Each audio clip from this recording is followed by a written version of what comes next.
I can make it rain on you. I can make it rain on you. I can make your dreams come true. I can I can make your dreams come true.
Open your mind.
All right. We can get into it.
On my back and massaging my back, and so I was like, "Thank you, Loki, for the Sympathy cuddle. assist."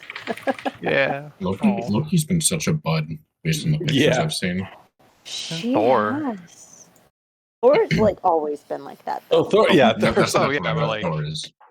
being the rag doll all around, just he's like Yeah. a living hot water bottle you can mold to wherever you need it. Yeah. I literally just tell Nevin, I'm like, I'm pretty sure we just brought to life one of the, like you walk into Home Goods and you see those fake styrofoam cat things that you stick on top of a fire mantle or on top of a mantle. Like, we just brought one of those to life and found him.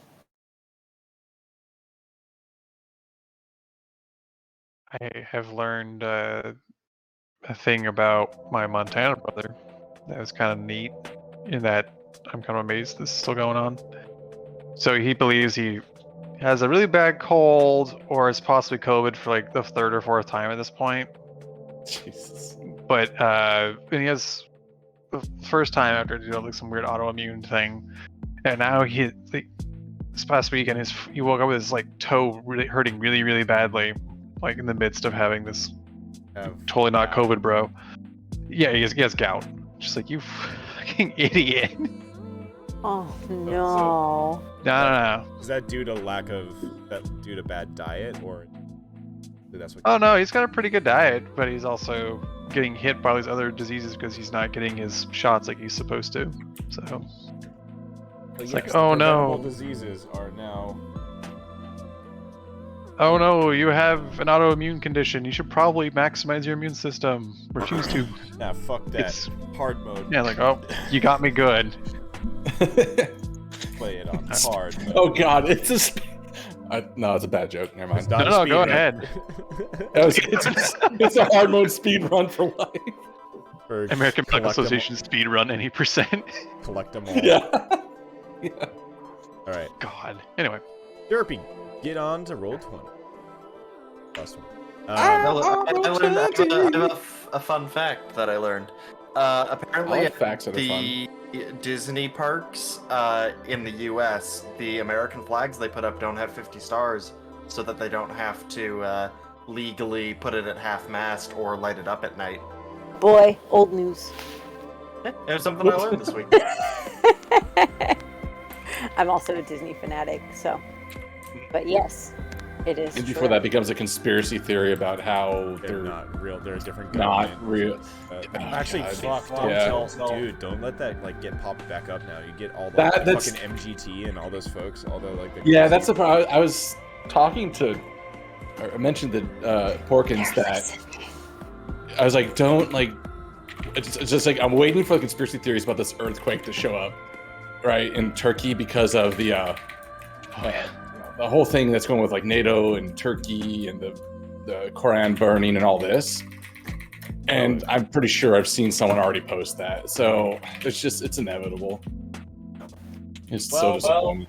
We'll get started with, instead of inevitable conspiracy theories, wonderful Feywild stuff. So, Which are also inevitable conspiracy theories, but they're whimsical and fun. So last time was mainly just combat, and Only the good kind.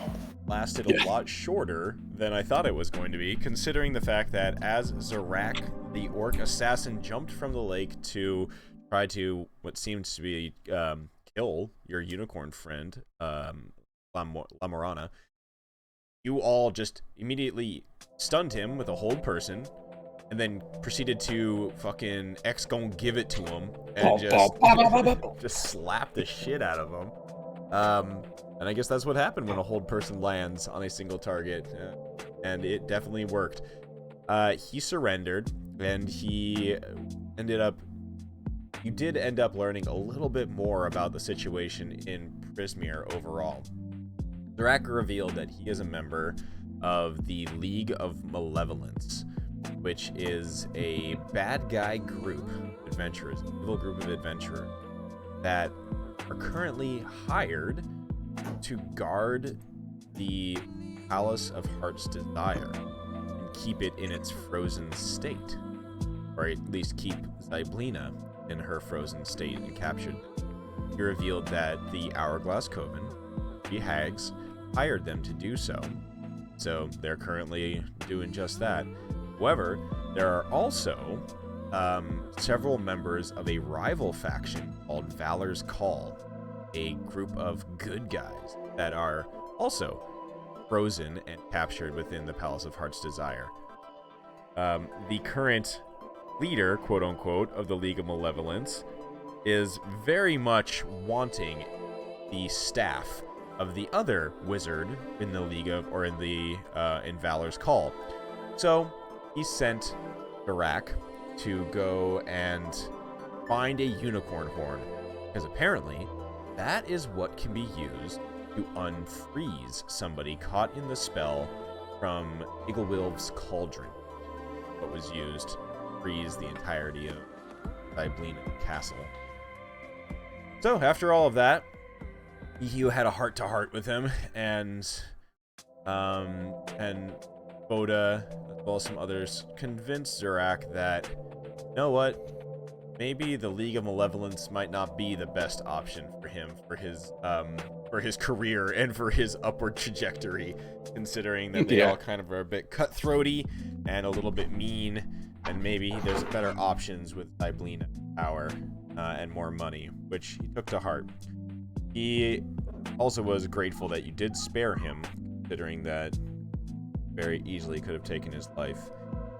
And like 10 times over. Exactly. And that is actually where we ended. Fairly short and sweet, but with some interesting lore revealed.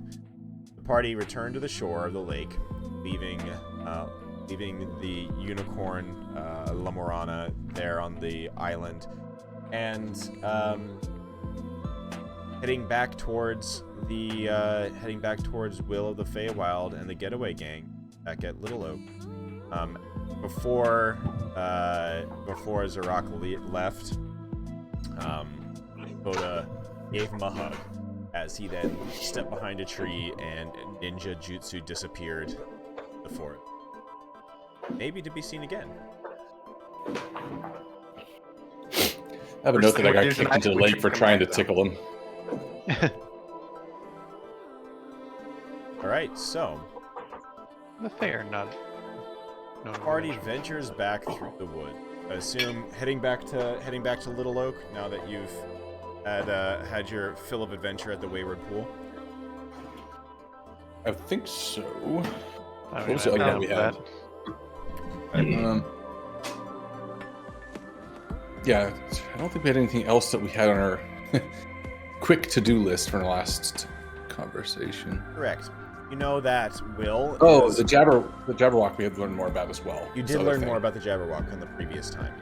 That is the creature that destroyed your swamp gas balloon, your mode of transportation. That's right. As well as the thing that was probably seen around, has been seen patrolling the skies above thither, and possibly some of the other domains as well. So, you know that Will and the Getaway Gang are back at Little Oak, preparing for the operation to free the rest of the children from Skabatha Nightshade's workshop in Loomlurch, where it seems like the center of infection in this lovely forest is located. You also know that there is a goblin market outside of Loomlurch, where you actually met one of those goblins who work there, who now think that you are all health inspectors. That's right. That's great. That's where we got some information from. Yeah. So, party, making your way back through the woods. Back through the woods in a very quick fashion, retracing your steps through the towering oak trees. It now a little bit before high noon here in the forest of Thither. Meander your way amongst the roots and the moss and the rocks at the base of these large trees. Sunlight filtering through, a little bit of mist here and there crawling around the base of these. The birds and animals chirping in the trees, some deer, some boar, other things just kind of skirting around in the distance and your periphery. And a little bit after lunchtime, We'll just count out every animal. Just pointing at him. Yeah, a little bit. A little bit after lunchtime. It doesn't take you that long. You arrive back at Little Oak, which is lowered to the ground, and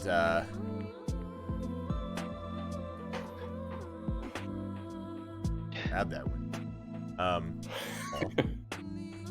So the majority of you guys arrive outside, and actually, and actually the rest of the individuals are all outside as well. And as you arrive, it's a very funny scene, as all of them are basically like done up in makeshift armor made out of sticks, leather, pillows, and like pots and pans for helmets. Oh god, it's the backyard fort armor. Exactly. One of them has what looks Technically to be better than nothing. One of them, the little halfling or little dwarf boy, he has what looks to be just like the top of a bar stool knocked off and taped or strapped to his arm, like a shield. The large orc Zenor, she has more or less a tree root in both hands and is swinging it around wildly, giving everybody's giving her a wide berth, and she's like, just swinging it through the air, comes landing with a loud smack down on top of a rock. The rock kind of cracks and breaks in half a little bit. Like, oh yeah, oh, this is gonna be good. Will, who is also now more armored up with his with what looks to be a jaunty kind of commander tricorn hat on top of his head and a bunch of different scarves. Now, surprisingly, what looks to be like a small cape on his back as well. Sees you all arrive. Hey, you're back! Awesome! Hey, we were all getting ready here. I think everything is about ready. Look! We got armor. He points at the kind of stick armor, stick bark pillow armor that everybody's wearing. We got helmets, the pots and pans, and just ramshackle stuff used. And we even got artillery. And he points over at Squirt the oil can, who is on his shoulder, and Squirt concentrates really hard, and you see his little metal eyes just squint in his little mouth going, yeah! And then you just hear ding, as a little stone, like a spitball, shoots out of his nozzle in your direction, just lands at your feet. We'll work on that, but it's more for show. Oh, how'd the trip go to the lake? Did you get to find La Morana? We did. Awesome. Any chance that she's going to fight for us? Probably not, unfortunately. There was a bit of an attack on her while we were there. What? Wait, what? We fended off. Yeah, go stab her. We fended off the would-be assassin, but she ran off, understandably, at the first sign of danger. That's typical, but hopefully you learned some good stuff. think she's got a lot of information, so hopefully it was worth it. None of you look like you were harmed. Wow, did you even are you sure you were attacked? We did dodge, duck, dive, tibbity, dive, dig, and duck. You were fine. I kind of look over at the twins. Like, yeah, seems some people have some previous experience with these sort of things. Well, That's good for us. Yeah, I was gonna say looks like we chose the right group of adventurers to get allied with. Oh, by the way, now that we're all ready and we've got all of our armor and all of our plants. What was that? That's the question I had. That's your rehearsal armor, right? Just for practice. What do you mean? This is perfect armor. It's super sturdy. He takes a little stick and he quickly just swings at Bobby the dwarf, and just you hear like oof, Will, that swung a little bit too hard there. Ow. Like, see, look, it's fine. Like I swung hard. Sorry. You know what? In the end of the day, you're right. Maybe it's not the right armor. This is gonna be a stealth mission anyways. So, are you guys ready for Operation Awesome? That sounds cool as fuck. Let's do it. Great, yeah. So, we might You might want to leave the pots behind. Okay. You think the pots are too much? Yeah, that might be a little bit too much. They might fall off your head. And if you're not strapped in, like, I do like knock on my skull like this. You say your skull. It's also worth noting that although that will help against bludgeoning, I don't think it will do much good against blades or magic. You're right, but you know what? End of the day, you're right. This might be a little bit too much. The plans, if you remember, plan's actually not going to be. We don't even want to get into confrontation, anyways. Everything's going to just go super smooth. Once Bobby, Sloan,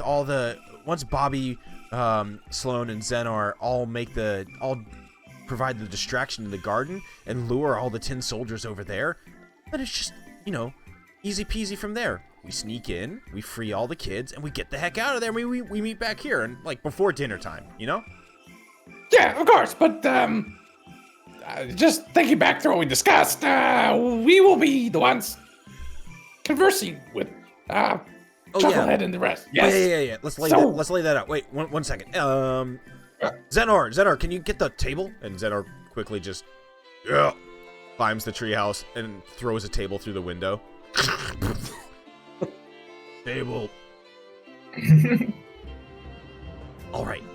He lays out a piece of parchment that you drew it on before. The plan. Just so we all remember. Bobby, Sloan, Xenar. Ooh, yeah. And Star. He points over at the Displacer Beast kitten. They're gonna approach from the west, yeah. And they're gonna hide just out of sight of the screaming scarecrows outside Scabatha's garden. So, meanwhile, I am going to sneak to the back door of the kitchen. And I think that, who's gonna come with me? There's somebody else who's gonna come with me. That would be me and Voda, I believe. The two Herringons. Oh, okay. Do you remember if that was what it was? I'm pretty sure it was. Yeah, I think so. Thin. Makes sense. A friendly reminder, if things come to blows, you all get out. We will take care of you. Don't get hurt. That's rule number 1. Don't worry. You know what? I think you're right. Have fun. We're gonna. You're right, Nutmeg. That's the number 1 rule of Operation Awesome. It's gotta have fun. Number 1 rule is you gotta have fun. It's going to be a blast. Number 1 was. Oh, okay. I think survival is a little more important. Don't worry. We've been through more scraps than this. Fun. Number 1 can be fun. Number 2 can be safety. It's fine as long as safety it's in the top 3. Safety third. What's number 2? Wait, I got a thing for this. I got a weighting metric. Hold on. let's all brainstorm what weights we would give this, and a first pass the poll stat. Okay, you for never mind, this is not productive. Let's go. All right, so you know what? We'll dress Bobby, Sloan, and Zener up a little bit more stealthy. That way they can, like, you know, hide in the bushes, and as soon as the scarecrows go off, they're gonna get out of there. They gotta go, because everybody's just gonna be looking for them. Oh, and they'll do. They're really good at this. I know Bobby is. Sloan too. Providing distractions, like making noises of like farts and burps and other animal noises in the bushes. That way, Give me an example. Do one. Bobby looks over and just lets out the largest little dwarf burp that you've ever heard. It sounds like a low rumble of a bear roar. The birds fly from the tops of the tree. And Bobby chuckled. Sold. That's not even when I haven't. That's without ale. You should not be having ale. Why not? I'm pretty sure Bunch that's of how growth. dwarf culture works. We're given Oh, ale I as soon should as not have we're said that. off the teat. I've been off the teat for a long time. Don't worry. You say that as if teats don't give dwarf teats don't give have beer. ale as well. No, see, they're 5% or less, so it's okay. Yeah, that's good. I lean to whoever's the closest and just whisper, "Is that why they're so short?" Yes, it is. Just like I put a hand at the top of Voda's head and then over towards the dwarf. I stick my ears up. That's cheating. I just don't even. I just. Anyways, okay, I'm convinced in your distractibility. That was impressive. And then what was the next thing? The twins and you would go through the back door, and we talk to.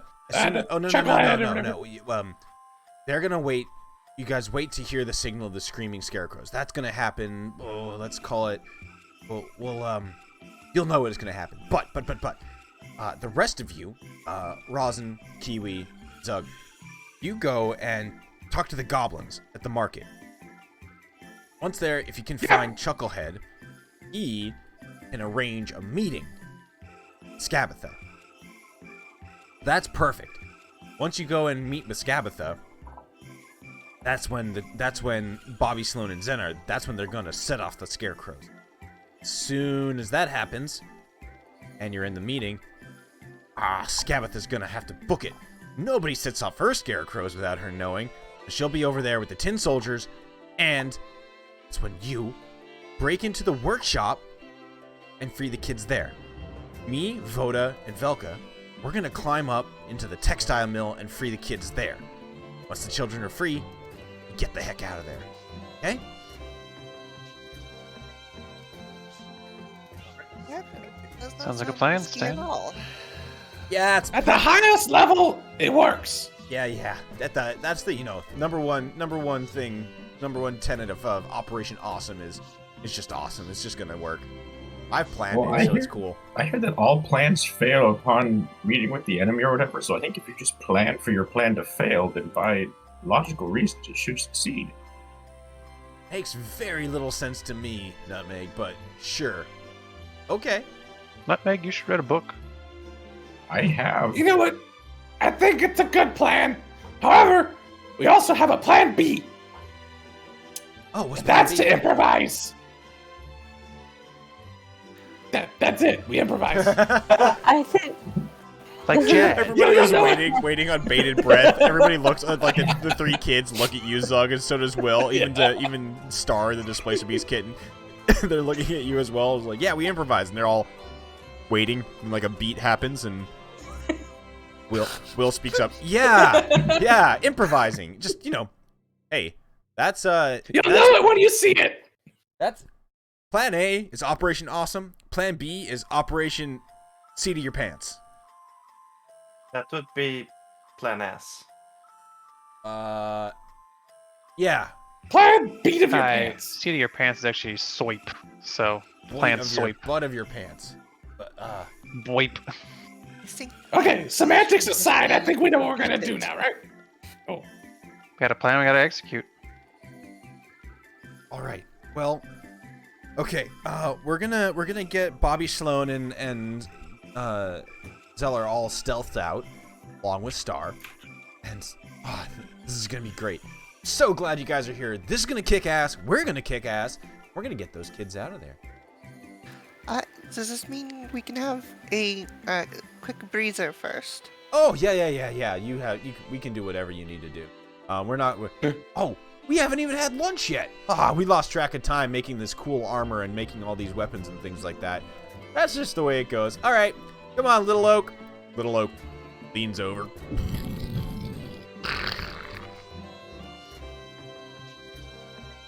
Let's go get some food. I think Pre-operation snacks. Yeah, we got snacks inside.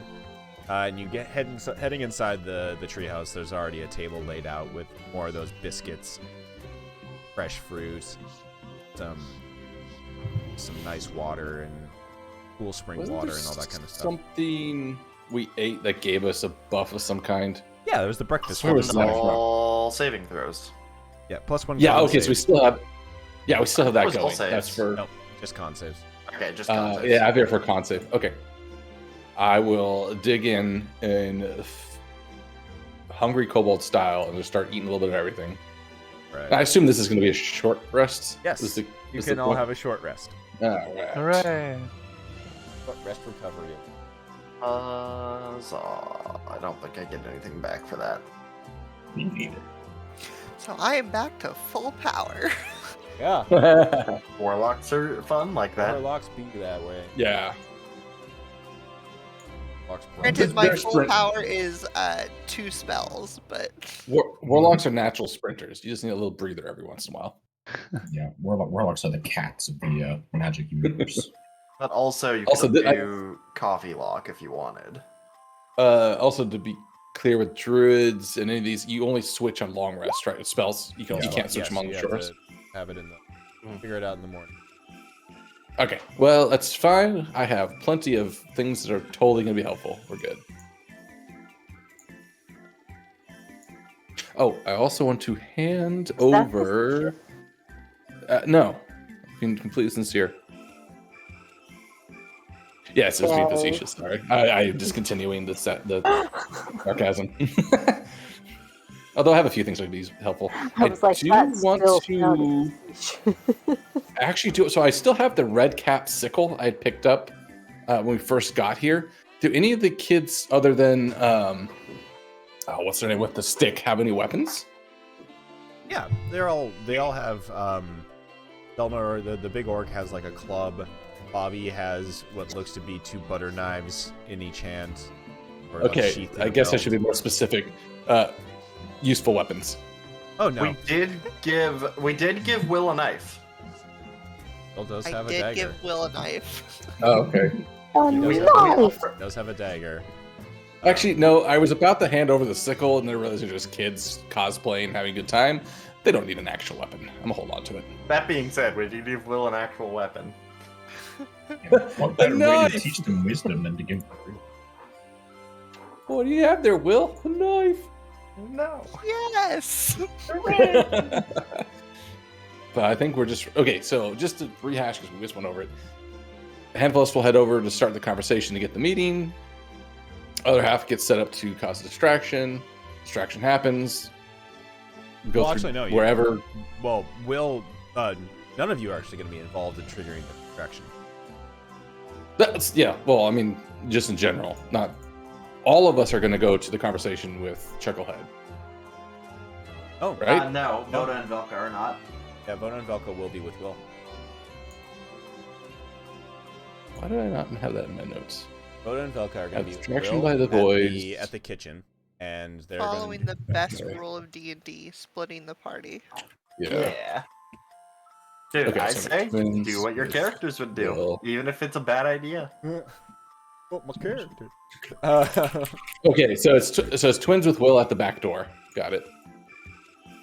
And then we escape with kids from the workshop and then run to the treehouse Getting because out, that's home base, and home base is safe and can never be violated. Exactly. Okay, All right. I'm ready. I'm full. Oh shit, I ate too much. Wipe the crumbs. Yeah, piles of crumbs on the ground, bits and pieces of fruit, and loud burps abound. You finish your lunch, get your short rest, and with much excitement and officialness, Will steps out, takes out the little dagger that you gave him, points it in the direction of the southwest, says, "Onward to Operation Awesome! Let's go!" And he just starts, and then you just hear the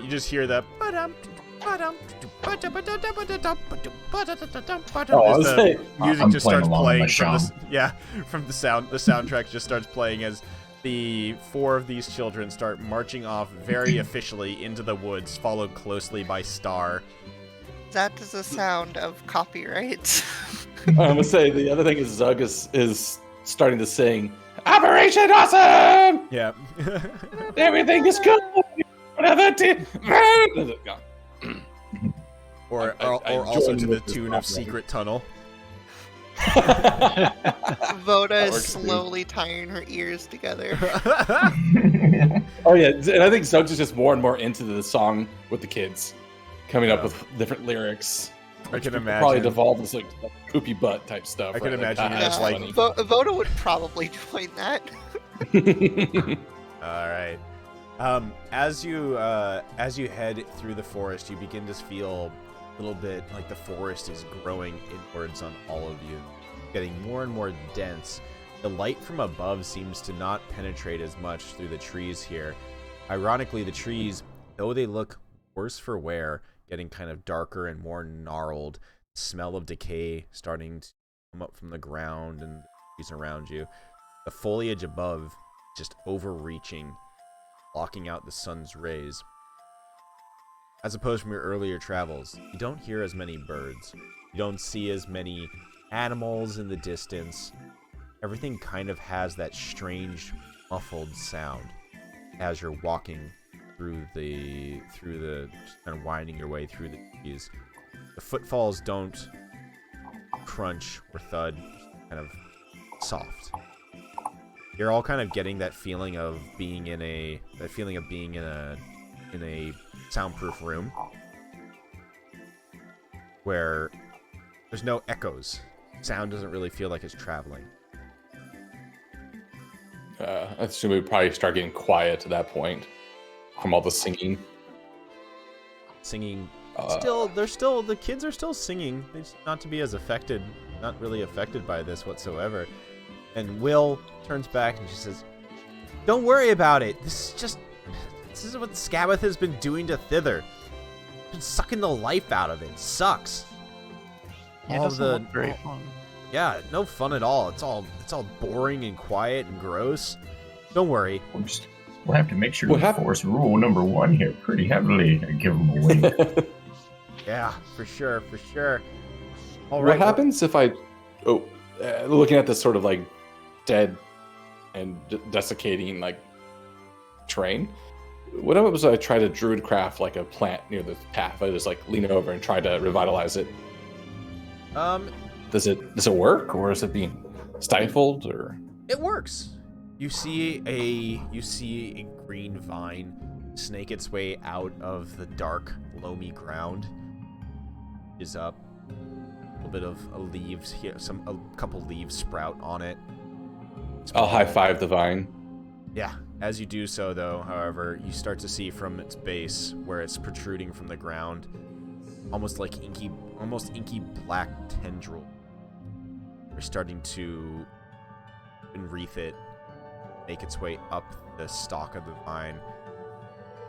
Even if I try to like bat them off or clean it, like I can't stop it. It's not. You can't even clean it. Oh, it's like internal. In the inside of it, as it starts to shrivel up like a raisin, slowly getting a little bit weaker. Hear a light snap, breaks, and it starts to just disintegrate into dust. I stand up, still looking down at it. Yeah, we gotta fix this. This is not good. All right. Wait, where'd you guys go? Oh shit! I'll catch up. As you start to approach what seems to be a larger Will turns back to you all and says, "Oh, it's really dark up ahead. It seems that for some reason the light doesn't really like to hang out around Loon Church. Take some of this stuff. This will help you. And he reaches into his backpack that he's wearing. And he takes out what looks to be a large, like pine cones that are smaller that would fit in your hand. Not large ones, just normal sized pine cone. If you just shake these, shake them once, and they turn on. He shakes the pine cone in his hand, and suddenly it glows and starts to and gives off the light of basically like a torch. But it gives off a light in a pattern as the light seems to just be coming from the core of the pine cone. So it gives off this slatted kind of almost disco ball-y pattern. Natural Really disco cool, ball. actually. Nice. Yeah. it's super cool. Just got some ideas for home decor. I put on my monocle. So he hands them out to each of you, if you'd like one. Yes. Oh, So these hell are yeah. I will take one, but I will pocket it for now because Yeah. monocle. because This I'm is- putting one in my bag of stolen shit, and I'm taking another one to use. Pine it's cone just torch. straight up like him going down the line, giving everybody one, and Nutmeg is the first and the last person in the last- line. It's Yeah. just a Wait, Bugs nothing Bunny with a skit. mustache. All right. Well, each of you have call it like a pine cone torch. Each have a porch. Torch. The drink? Mementos are, That's more property than all I've ever owned in my life. Wow. Oof. That reminds me of the guy in Detroit who had his front porch stolen. Oh, Right. God. You can't. It was like the thing that you can't own anything in Detroit. Yeah. Yeah, that's I can't the have one. anything. In... All right. So, as you start to come within view of Loot Lurch, the forest seems to be, as Will said, at its darkest here. Up ahead, you view a colossal dead oak lying on its side. 3 living trees, however, seem to be growing naturally out of the fallen remains of the rotting oak. Their shapes resemble towers, with candlelit windows twinkling in the gloom, wooden balconies circling gnarled branches. On one side of the fallen tree, firelight spills from a pair of quaint storefront windows, illuminating a clearing that is filled with merchant stalls. So, as you approach the edge of the arch, you see a gnarled bridge forming a formed by tangled tree, spanning what looks to be a rocky and dried up.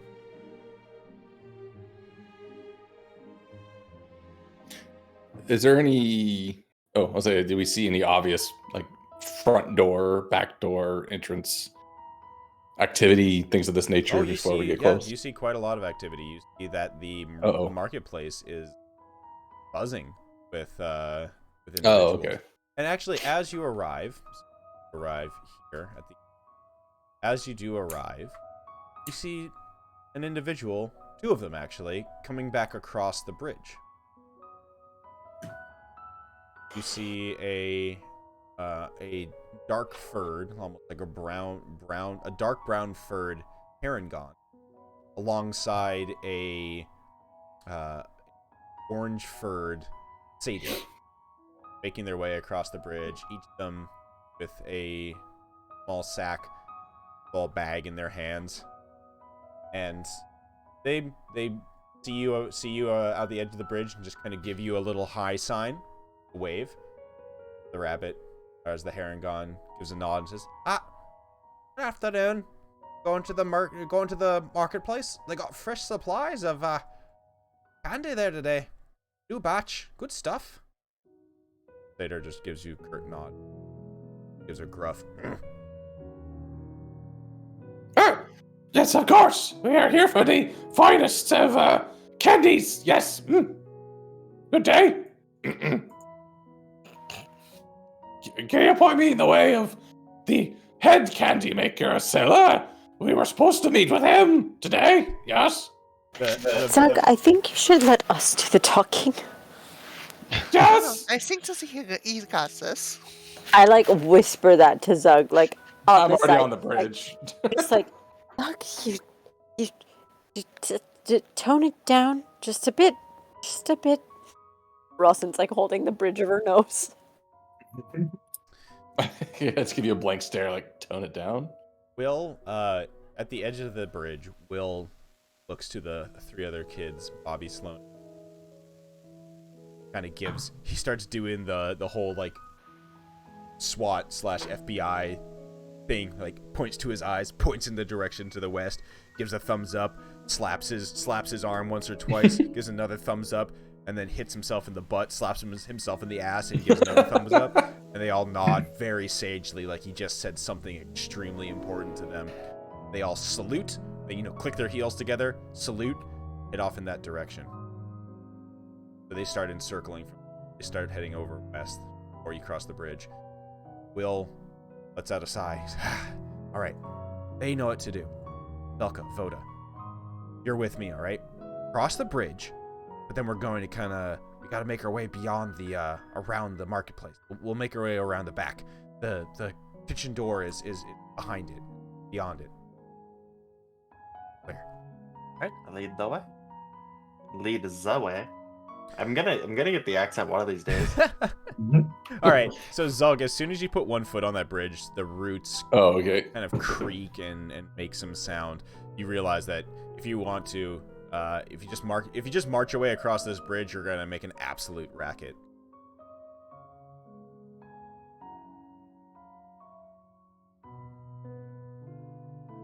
I'm not moving. I'm waiting to see what everyone wants to do. I'm gonna quickly put a blanket statement of the pseudo Sorry, dragon can that you is on across Zug. the bridge is where the market is. Yep, it is. Yeah, that's where we're supposed to be going. So that's where we're So going. actually, there shouldn't be an issue with us making Just going to the market, right? Yeah, if people see us coming, that actually helps. It pulls attention away from everyone else. So Exactly. and Like we're explicitly asking to go or asking you to go speak with Chucklehead about the quality of his candy or something. I don't know. We'll figure it out as we get there. Yeah, but like we're going to the market. Like it's Yes, not like we're trying to be secretive about sneaking that's into the my market, right? understanding. So Will and the twins are though. Correct. Yeah. You guys are like sneaking around. so we can be. You can just stay a But little bit we behind us, and are we'll just make a bunch going. of noise. Yep, Yeah. exactly. Okay. Yeah. And then Neon, what were you saying? Jacques, the pseudo dragon, is taking every opportunity to help Zug at anything they can. All right, excellent. So just perma advantage. Let's go. Cool. I got a permanent babysitter. Let's get it. Okay, so I will absolutely allow this as long as Voda can give me a funny way that Jacques the imp pseudo dragon is assisting Doug in it. Absolutely. I like it. All right. Wait. Yeah, I just Was feel Neon like it's. talking? Hmm? Was Neon talking during that? Mentioned something in She started to, she started to talk about the pseudo dragon, and then I don't know, somebody else started Conversation speaking. happened. Yeah. I'm straight up not hearing Neon. Neon, say something. It's for your benefit. I have this That she has feeling. me Is muted. she saying something? She was saying something just a She minute ago, she just said or just something. now. God damn it. Okay, hold on. I'm gonna fuck with this real fast. No, she's not even lighting up on my Discord. Oh Is no. anybody So else? something When like I've when I've had something like this happen before, I'm gonna play Derpy, with it. you can either just do a full like close and reopen and relog. That sometimes fixes it. Oh, that no. It's Okay, beyond well, my Just knowledge. Yeah, leave and come back. There we go. I- Yeah, no, I just muted and unmuted and it's fine now. Okay, I can okay. hear you. Everything's good now? Okay.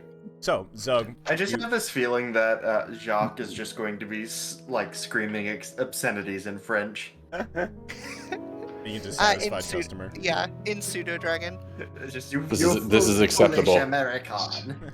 I mean, I imagine Sylvan might be something. We French adjacent. Yeah. Oh no. All right, so Zug, the bridge creaks before you, and I think you realize, yeah, this is a public marketplace. Those two that just left, the Harangon and the Satyr, they just were there visiting and making some purchases. So if you'd like to, if the meeting party would like to go ahead, this would probably be a perfect opportunity to.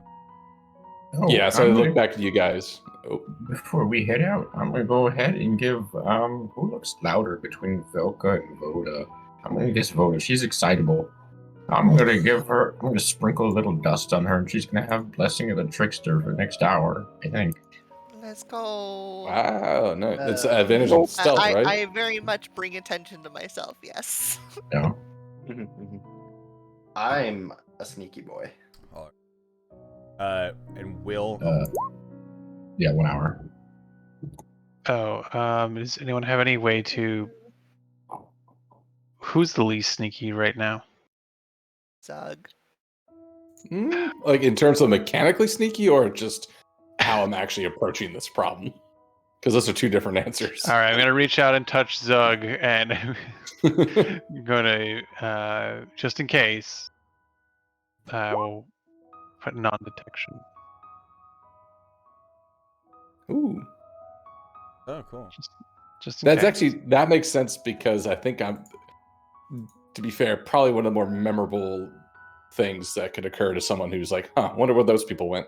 Yeah, you're the one that's the most. All right. So, Not the 6'5" turtle. he's also a Witchlight Monarch, so That's true. Yeah, got some. I mean, we're a Wow. party of things that stand out, but in this particular circumstance, I have a feeling a skull-clad kobold is going to be a little bit Say, I'm a more perfectly suspect. average size turtle. Yeah. You stand out in a different way. All right. So, Wilds are filled with short. Will With the short. Will looks over to Velka and Voda and he says, "All right. So, as soon as the others cross the bridge, we'll follow behind them. And I know Zug will make quite the racket. That'll be great. As we pass the bridge, I'm pretty sure we're just gonna stick to the edge of the forest there. So you just follow me. We'll be sneaky. Don't worry about it. Okay? I give him a salute. Right. I'm also going to kind of coach Zug in it. I'm getting all the help. Like, Zug, I know. I got this.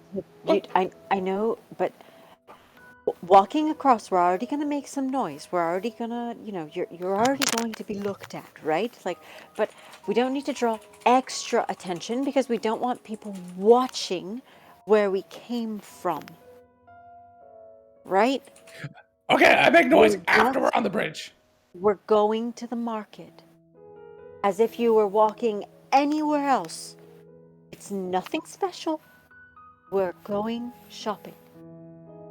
Have my health And I'm- inspector. I'm trying- Yeah, I'm trying to basically make this because I feel like Zug's getting excited, we're on a mission and I'm gonna do good here. Let's go. And I'm like, no, we're casual. We're cool. We're just going. Yeah. Yeah, But I'm and as my the authorities, that's what you say. We're cool. We're cool. as the, Striving for mundane. Yeah. as the devil pseudo dragon on his shoulder, Zug feels a pat. The pseudo dragon gives him a thumbs up and then does the thing on his eyes and points straight ahead. Yeah. Okay, all right, Razin, I got it. We're going shopping. This is how I imagine Zug walking in. And then Like, also yeah, tells them literally that with we the can- He's even got the With a dragon. All That's perfect. All right. I look. Casual. So we're again, cool. it's Okay, the- let's go. All right, you're more than welcome, It's- all of you, to move your characters as well. You have free reign That over is- token movement here. Oh wait, just okay. So I'm always it's hovering Kiwi. just over the ground. It's Kiwi, Nutmeg, Razin, and myself who are the shopping party now, right? Correct. The four of us, and then Will, Voda, Velka are going to do the back. Okay, so as we start to get to the bridge, and I look at the Ross, like, yeah, got it. We're shopping. And I go, and it's kind of I'm hovering. tall turn and start strutting across the bridge. We're going shopping. You can give us all your candy now. As you cross the bridge sways and creaks and makes quite the racket, now accentuated by Zug singing his shopping song. As you can see in the distance a couple goblin heads turn in your direction, and an individual with a larger head than normal starts walking towards the bridge entrance. Will looks over to Velka and Voda and he says, "All right, follow me." So all Velka, Voda, I'd like each of you to roll a stealth check for me. Yeah. I require 60 more feet of dark vision, by the way. Oh, you're that much further out? I. Oh yeah, the night thing, the eyes thing. So you actually don't even need the emitting light thing. Yeah, I have the monocle, so I don't need emitting light either. Okay, so that's night vision. Nutmeg, I appreciate your help. So for Voda, you can just turn off scenic lighting. Okay, that's Voda. You should have 120 feet, and then Let's go. you have. I'm gonna turn off your lights, Velka, and you're gonna get night. 50 feet. 60, I believe. Yeah, it's just the dark vision spell essentially. We the dark bunnies. I should have that. Everybody else though has got the. I put light on it. Doug, you have you have night because you just. Yeah. Okay. You know, I'm feeling like that's not a good stealth roll, so I'm gonna go with that. Oh hell yeah! Okay, cool. Rabbit's fun. That's better. All right. What does it look? I wonder what do you have does Velka have just is there a Harengon thing that you've been taught that just lets this not happen, basically? Like, what's the lucky rabbit or lucky Harengon thing that happens when you roll? Honestly, it's not something that would be like Velka's even aware of it. It's just straight up like oh yeah, there's a stick there, and he steps on it and just doesn't make noise. He steps on it, but he trips and his foot flings backwards, so it flings the stick instead of stepping on it and breaking it. Exactly. It's just stuff like that. He teleports out of the woods so that there's no one in there to hear it, and then teleports back. Onto another twig. And also every time you turn around, he's there. But It also might be chronomancy related, and it's just he forgot that he's sent time backwards. Yeah, makes sense. All right, so Velka, Voda, I'm going to move you guys. You're encircling over here. As you can see, there's kind of like a peripheral forested area behind the stalls. The rest of the party, along with also Kiwi, you hear a little squeak sound next to your head. Mm-hmm. And I'm not going to put them on the map right now, but see Squirt, the oil can, perched on top of your shell next. Attaboy. All right. So We got our on artillery. top of Kiwi. I was Yeah. like, what shell? Where are we? You're talking about Kiwi. all right. So as you guys approach the shopper, we'll stick with the shoppers right now, or team marketplace. Yeah. So as you approach the end of the bridge, you can see standing at the edge of the marketplace a very interesting individual. It is a goblin-sized individual, but instead of a goblin head, he has what looks to be a candy apple as a head. So That's Chucklebutt, right? That's who we're looking for. Yeah. What's his name before I call him Chucklehead. Chucklehead. Chucklehead. Okay. You were close. Literally the same thing, just opposite. Okay, got it. yes, this is who you see. I like how Nian and I both went for the night vision goggles. Danced. Hell yeah. So powerful.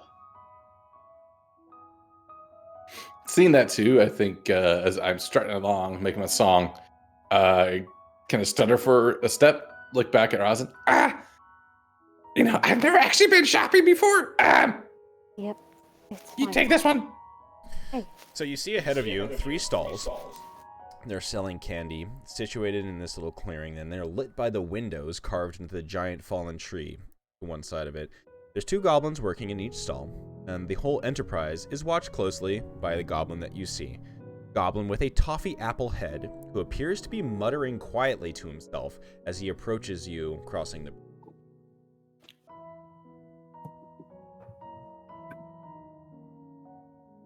Right. Sorry, who was approaching?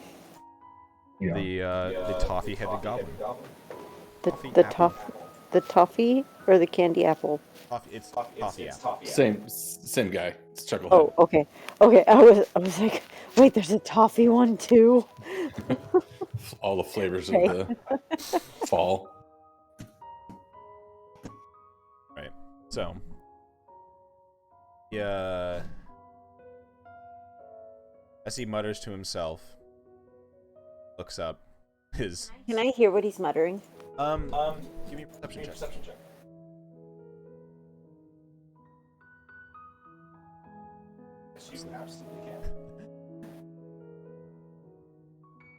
Seems talking to himself, and he keep hearing him say, hearing a name, Greg. It's strong name. Yeah, he muttering to himself, and he's just like, Misha's she's nice. Mishka's nice, isn't it? We can't let her keep being held there, can we, Greg? It's really sad, isn't it? She's in the kitchen, in to cook for Granny Nightshade, and it's quite bad. Greg, anything we can do about it? Do I see,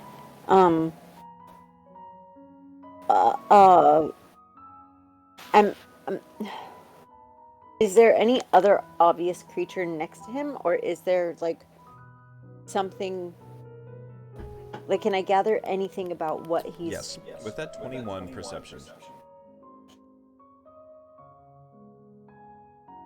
Hole side of his tongue. Does he have a worm?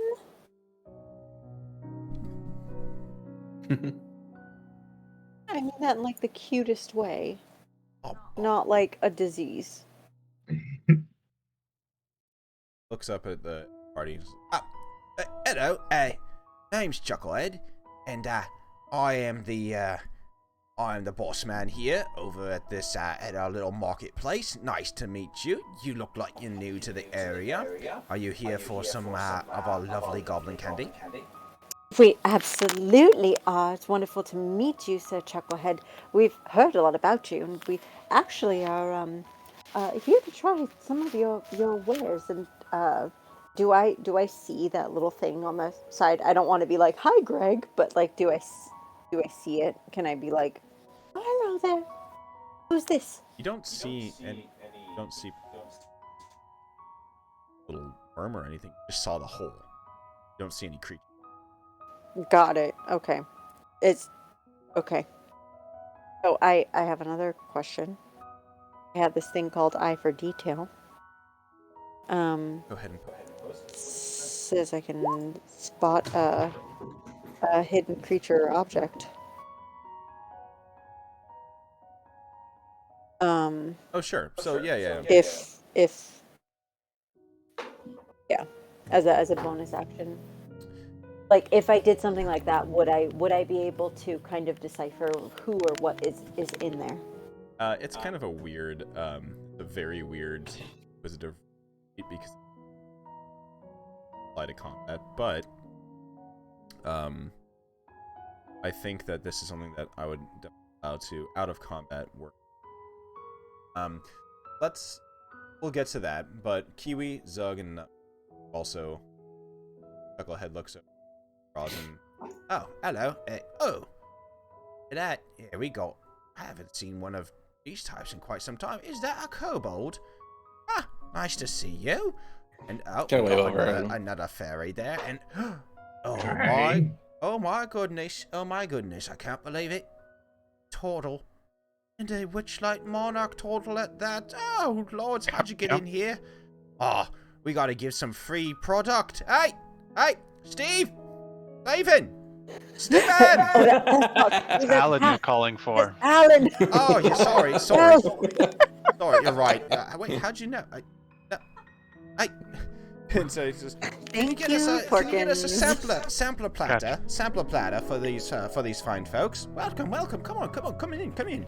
Oh, thank you. I'm so pleased. I know Zug here was super excited. Oh, are we going with any like code names, or we're just going with us, right? We never discussed it, so let's. I would assume we're just going as us because We're they won't unknown. remember us, right? Yeah. Okay, so I'm thinking Zug here. I'm sure. No, my eyes are like dilated like a Delight. cat's eye. Like So excited. Sweets! You see that Alan, one of the you see a goblin coming over with a little bit of with a basket or a little plate, and alongside him you see another goblin. The four of you recognize, and he recognizes you as well. Croa the goblin, his eyes go wide, and under his breath you can see he's not even really hiding. He's just, oh crap, it's the health inspectors. Oh no. Kiwi would kind of slip up behind him, just kind of bend down very quietly.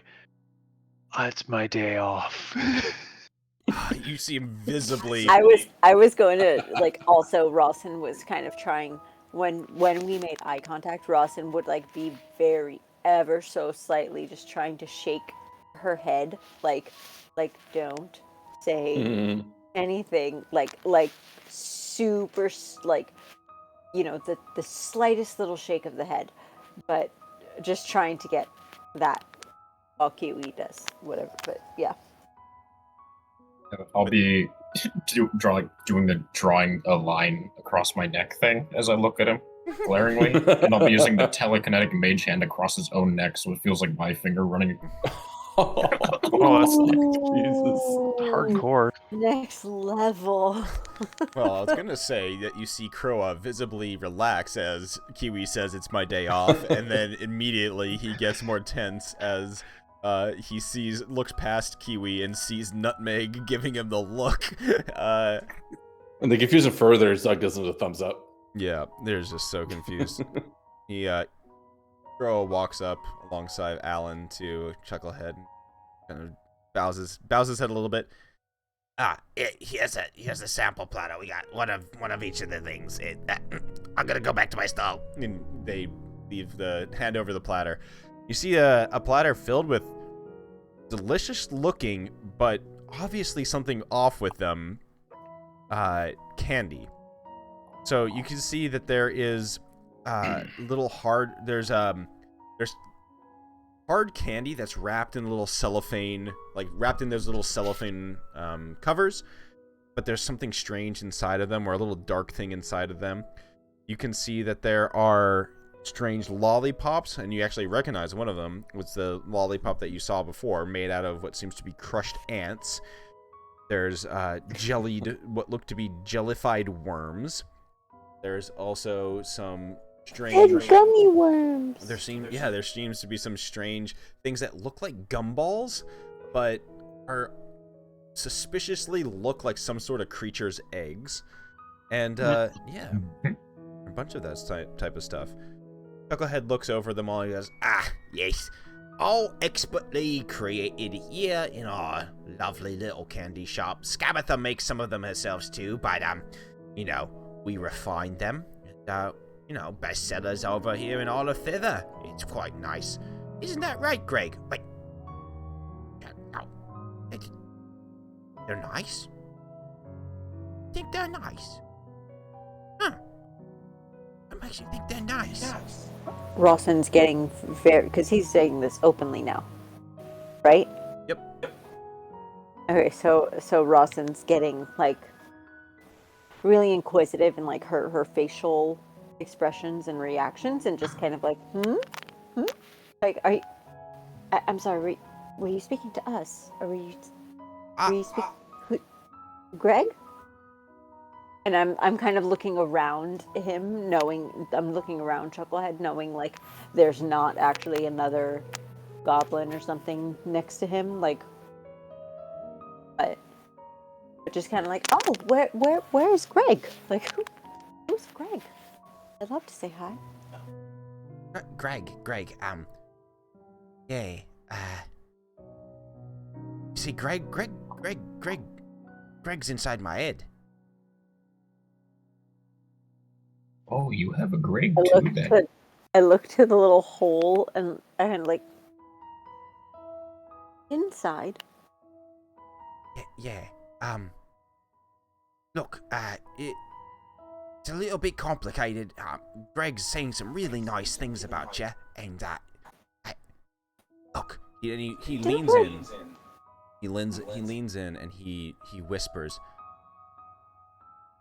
Greg says that you're not here to just buy candy. He can sense it, and that's okay. I've been having some thoughts lately over the past few, weeks or so, and I just don't think that my conscience can stand it. Skabatha's doing some mean things to these children, especially Mishka. Oh, she is so mean to Mishka. All Mishka's trying to do is just cook her food and make her some, nice meals and things like that. Greg says that maybe you might be here to help out. But shh, keep it quiet. Don't tell any of the other goblins. Is he leaning in specific to Rawson, or is he leaning in like kind of to the group? Okay. Zug's halfway through the candy platter at this point. I need you to roll me 3 Constitution saving throws. Oh man. All right, let's do this. And you get a +1 for each of those. Oh god. 4. I would 12, like to have one of those. I would, cellophane wrapped ones. I would have tried to like stop Zug because I was going to ask. Good luck. I would argue that you are too engrossed in Chucklehead to acknowledge that Zug. That's why I think it's just. I'm John watching is too. This is my absolutely, popcorn. Like hanging off of Zug's arm, like his front paws like holding Zug's wrist, his back paws pushing on Zug's chest. I'm ignoring it and just. It's it's a little forearm workout as I eat. He's giving me some resistance training. Okay, well. What I would so say I'm pretty sure the you, first one definitely failed. Yeah. Okay. So what I would say is that you don't consume the entire plate because there's a lot of them on. This is basically. I said I was going for like you half get a couple. of it, So yeah. You need to give me roll a d8 for me, please. I love it when this happens. All right. Excellent.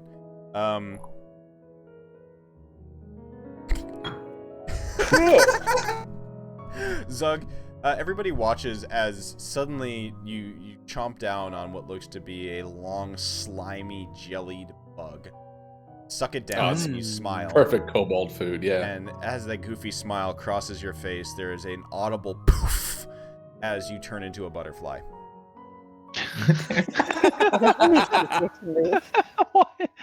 Just how do we get from here? You just hear the tiny. If you listen to hear tiny, it's like. And I'm just flying around. And in the vein of Legend of Vox Machina, you see that the little butterfly, it actually has its wings spread out. The pattern on its wing, that of like a skull, like of the little kobold skull. Dope. Do I So lose my the cognizance butterfly- or yeah? Is the butterfly Zug riding on Jacques the pseudo dragon now? Has the roles reversed? The tables have turned. Jacques is almost now. Jacques has popped off of Zug and is now flapping behind him. Just so you do know, you have now been you've been polymorphed into a butterfly. Oh, nice. This also isn't quick. No, that's like an hour or something, right? Yeah. And you are, Well, as polymorph goes, you are as dumb as a butterfly. I was about to ask. Yeah, so my cognizance is the same as a butterfly then. So I just start fluttering over. I go back down. 100% chasing the butterfly. Well, actually, I think there's a plate of sweets in front of me. Yep. So you watch. Sweet nectar. Yep. And you Yeah. just So I go watch back down as- for more. Yeah, as Zug the butterfly just lands on the plate of jellied and candied things and just starts to kind of walk over them, and you just little proboscis come out and just. What a terrible irony that the most dangerous place to eat one of the candies is in the candy factory. Yeah. Yes, now you're just stuck eating them in perpetuity. Some Willy Wonka shit. Seriously. Plans are going to plan. It's fine. I think Jacques would be trying to push the candies away from the butterfly every time it tried to land. It's just walking in circles and it's like continually shuffling the No. candy around. Also, I thought droids had some resistance to polymorph effects, or was that a higher level thing? Oh, okay. And I mean the notes on this is that it is failed the Constitution check, and it's an automatic fail on a polymorph. As a result Okay. of your rolling an 8. Gotcha. So it's independent of any particular resistance I could have had. It just happens. Exactly. I'm happy to be butterfly. Right. We're going for a ride. Right. Well, we see the scene of the. Go ahead. I was gonna go back to the comment that Chucklehead made. So. Well, I was gonna just say as we watch, by lighting up. Shift over to seeing Will and Velka. Can I, before I forget, just what Chucklehead said about what Greg said? Oh, Chucklehead. Yeah. That That gets a little confusing. Yeah. So Chucklehead said that Greg said that like we were nice people and he's like having these second thoughts and he wants to whatever with Scabatha, and so obviously whatever. Can I like do I trust him? I think you actually have. Oh. Oh Yeah. my god. So,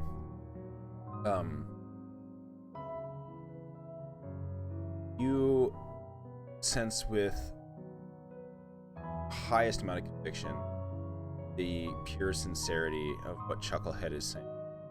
You can tell that there's something going on right now, that he's had a change of heart. Something has changed that is now there's a brightness to his voice and change in the way that he has been talking now that Greg has told him that maybe this party that is a group of individuals that cross the bridge to his marketplace might be able to help some of the people that he actually cares about. But yes, you absolutely cannot detect a hint or any sort of deception. Okay. Awesome. So I'm just gonna kind of lean in and whisper like, I think Greg is very wise. And then we'll let you do the cut to the other team. So unless Kiwi or Nutmeg had anything to say. we'll come back to it. You're good. You're good. Back to it.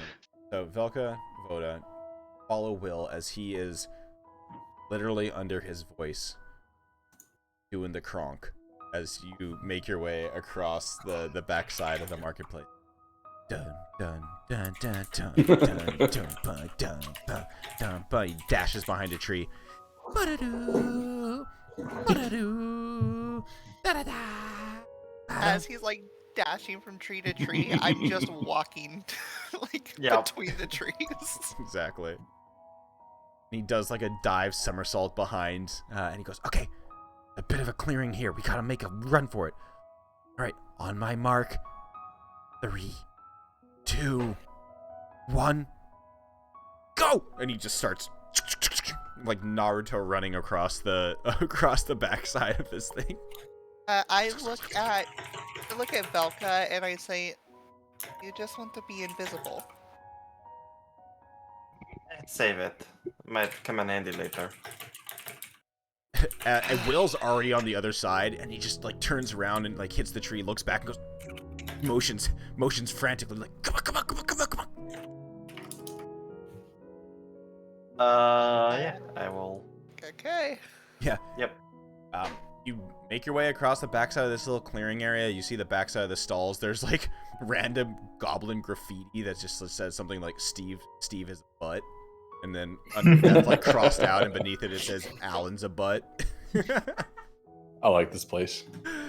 There's a bunch of just kind of trash and debris and crap back there. The back of house looks like a typical back of house of any marketplace. As you leave the goblin marketplace behind, hearing some exclamations as probably at this point Zug has polymorphed into a butterfly. You make your way to the forest on the other side, and Mr. Will says, all right, not too much further. We got to make our way around the dead branch over there, and oh yeah, just be careful. Up ahead, pretty sure is where all of Scabatha's red caps sprout whenever she gets angry. So, gotta be really careful, alright? He slides down the embankment and makes his way along. Here. I will step down the embankment. So, yeah, in the distance you can see there's this strange clearing with what looks to be red mushroom tops poking out of the ground. Some of them vibrate once or twice. It's kind of, or just kind of vibrate and there's some muffled sounds, but none of them seem to be active right now. Will's just like, all right, real quiet. Just go way over to the kitchen. And he points upwards, where all these roots are kind of popping out.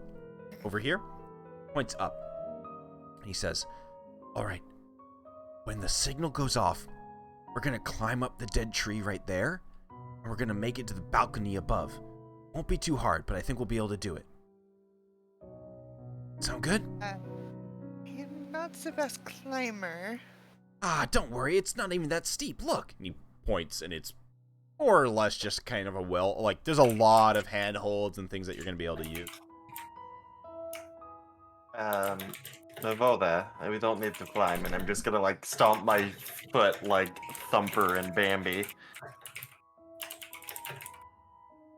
I can pretend sometimes, okay? Oh, I need to put the trapper mix of April showers on now. Sorry, Bambi. So good.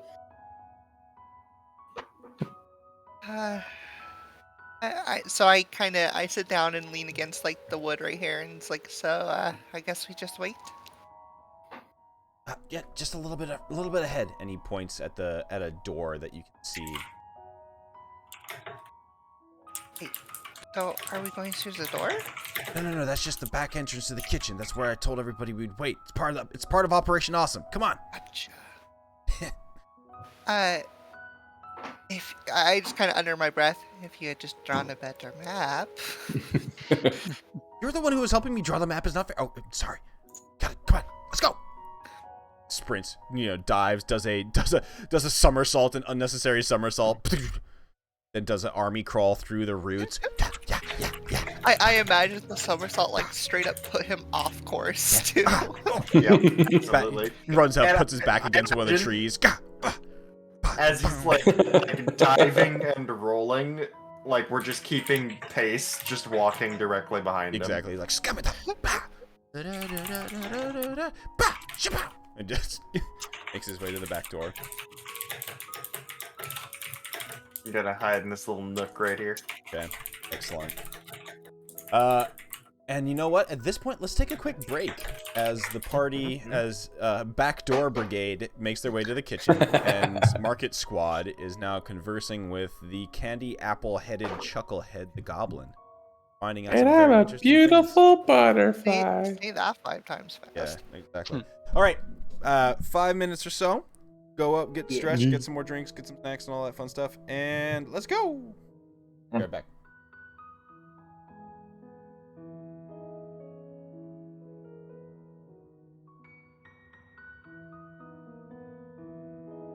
All right, we'll be right back. 5 minutes or so. Oh shit, I forgot to put on the timer thing.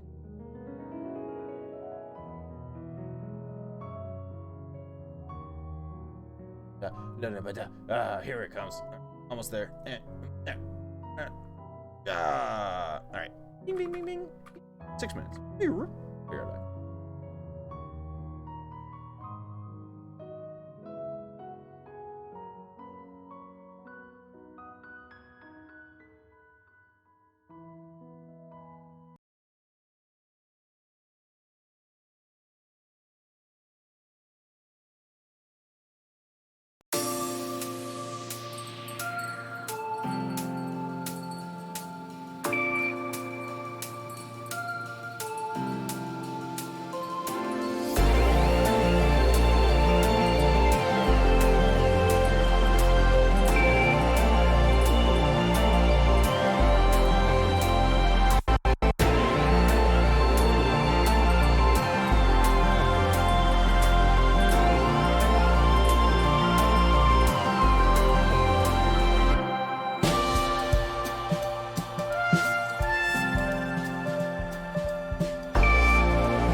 Oh my god, my head.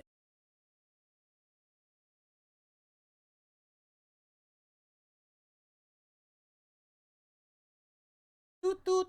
Dooba dooba doop. Pop pop. Stop.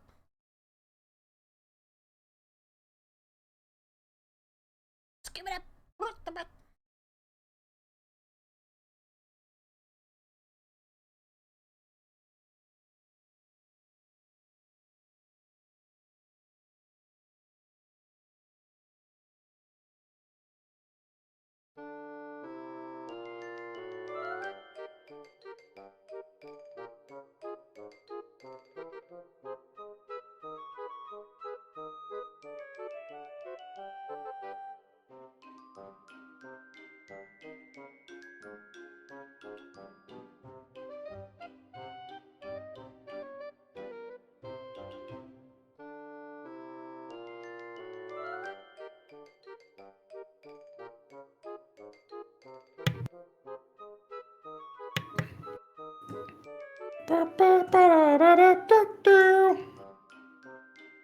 Indeed.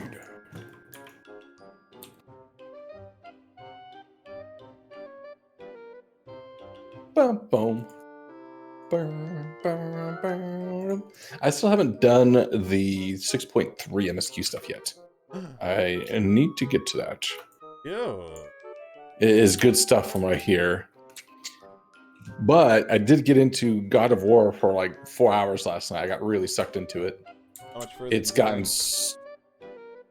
I don't know exactly. I finished all the side quest stuff that I was doing in Vanheim, and they got through the entire next section of Atreus, Loki in Asgard. Yeah, so I finished the whole Asgard section. And also, Heimdall is a complete dick. Fuck that guy. What the for? Yeah, he is. He is actually like from a unlikable character perspective. Absolutely. He's clearly supposed to be that. I get it. And I also love the way that they're treating the gods. Like, there's clearly, I think there's some, like, very clear setup stuff here. And, like, the interactions feel, I don't know. I've enjoyed the entire section. So basically yesterday I finished the Vanaheim, then all the Asgard stuff. His Plus, then the dive for the mask and everything. So I ended last night when I got back to playing as Kratos, going to find the Norns. Oh yeah. So I just started that section, but I basically got home yesterday. We were like, we're gonna get high and watch a movie night, and then DM fell asleep as we were like trying to decide the movie. She's like, just do whatever. I was like, all right, we're playing God of War. She's like, that's cool. So we were just like couch locked, and I played God of War for like 4 hours straight. It was a bit tough to get back into it though, because I hadn't played in a while. Some of the boss fights took me a couple of attempts. Yeah, they definitely because the combat is very different than like. I'm almost. Like you just have to get the pattern, the pacing and the pattern exactly. I'm Momo. Whoa. There's a Momo. There's a Momo. Oh. I remember I saw a meme. Someone put someone put a meme on online that was. Does anyone notice when watching the Avatar that all the most powerful Earthbenders have green eyes, and it showed like different screens of the different Earthbenders, and there was Momo. Nice. Yep. So Momo is canonically the most powerful Earthbender. Hell yeah, that tracks. I'm interested to see the next series because I think Earthbender Avatar is a fun one. I'm curious what they're gonna do like personality-wise because Korra kind of already had the Earthbender personality. Wait, do they have specifically assigned personalities based on their elemental alignments? No, I didn't think that was a thing. There are stereotyped ones, like Aang was the stereotypical Airbender, but Korra is the stereotypical Earthbender. Gonna check guess questions since Aang is literally the only airbender at the time. I guess he has to be the stereotypical, doesn't he? Yes, but they actually even talk about that. Like airbenders are cut and run, don't stand your ground types. And at the beginning of the show, he very much is that. And I'm pretty sure that Ozai straight up is like, that's what all your people were like, and that's why they fucking died. Pretty sure that was a thing, which is really dark when you, like, actually think about it. Pretty wild. Well, let's get back into it. We got a little bit left here. So, back to the party over by the lovely candy store. As Chucklehead looks to the group there, and he looks down at Zug, well, the butterfly Zug, and like, well, that ain't right, ain't it? One moment. He just flicks Zug, and and suddenly Zug just turns back into Kobold Zug as he takes enough damage to break the polymorph spell of a butterfly. Please tell me the momentum transfers from the impulse that would have been to the butterfly. It scales up to the Zug as I turn back into Zug and go flying backwards. Fucking ragdoll across the ground here. My God, you just gave Newton a stroke. Chucklehead turns around and calls over to the rest of the group. Oi, all you lot. I think it's mid-afternoon break time. Why don't you all maintain the stalls, take a break? Scabatha gave me the heads up that today might be a shorter day. We may not be selling as much. It seems that these folks have some other stuff I need to have a conversation about. But take it easy. Take 10. All the goblins are like just look at each other. Yeah, all right. Yeah, cool. Sick. And they all walk back and like disappear into their stalls, take out fucking smokes, magazine, take out their cell phones, whatever the fuck. Sorry. And you hear as all three of the stalls shutters close. All right, now we got a little bit more privacy. Chat. Hey, my name's not really Chucklehead. Chucklehead's the name that Scabatha gave me after she turned my head into Toffee Apple. Trying to, being the old boss of the candy stores thing, she thought that it might be funny if I had a, candy head. Yeah. Oh. See, I'm not too mad at it anymore. Oh, sorry. My name is actually Fug. Fug. Fug, yeah. What? I get up off the ground dust myself up. That's almost like my name. That's really cool. I run over. Is your last name Lee?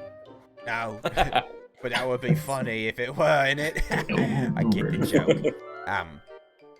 But you see, I got for the last few weeks, as I said, my disposition's changed just a bit. I've realised that, well, this toffee apple head has kind of turned into a bit of a blessing, innit? You see, pokes his little finger in the hole in the side of his head. You see, Greg's in there.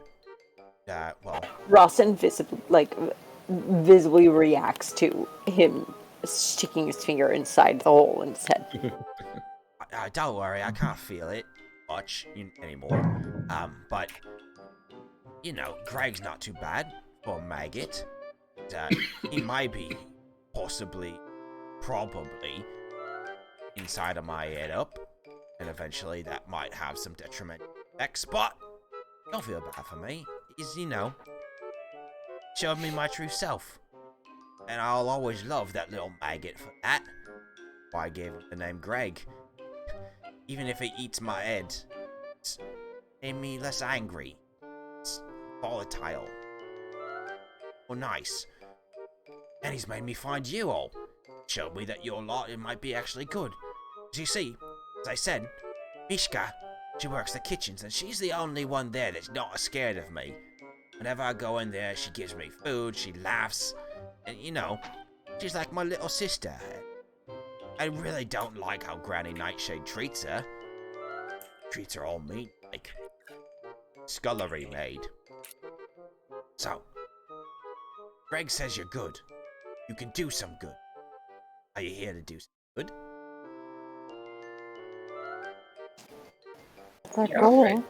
That's always So been our puts- goal. He puts his claws together in like a little steeple. Define good. I'm just fucking with you. Yes.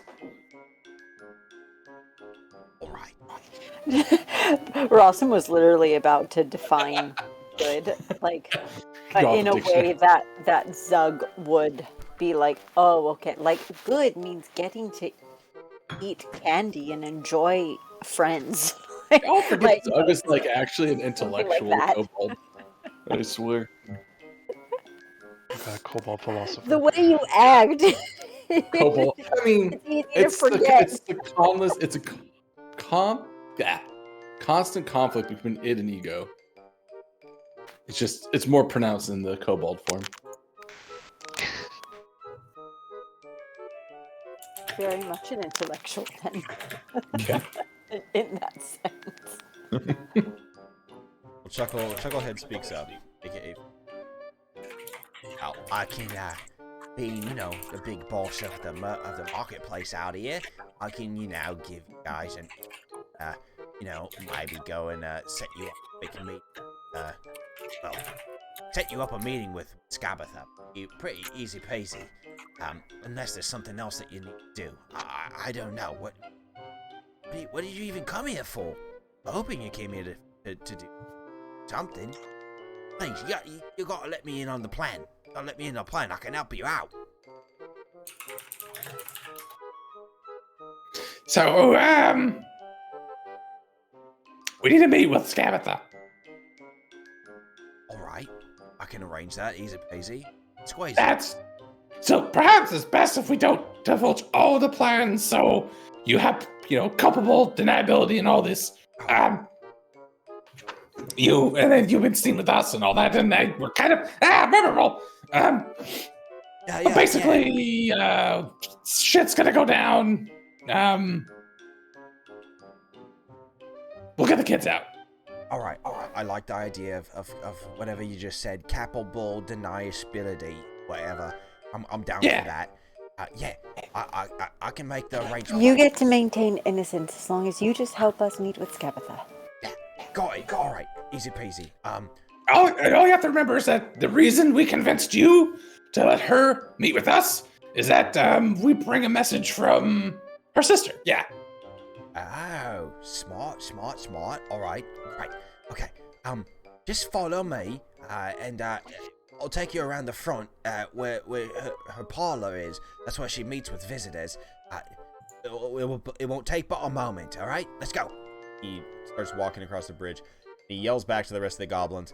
Alright, boys, I'll be back in 5. These folks they seem to have they're going to be meeting with, Granny Nightshade, official business and whatnot.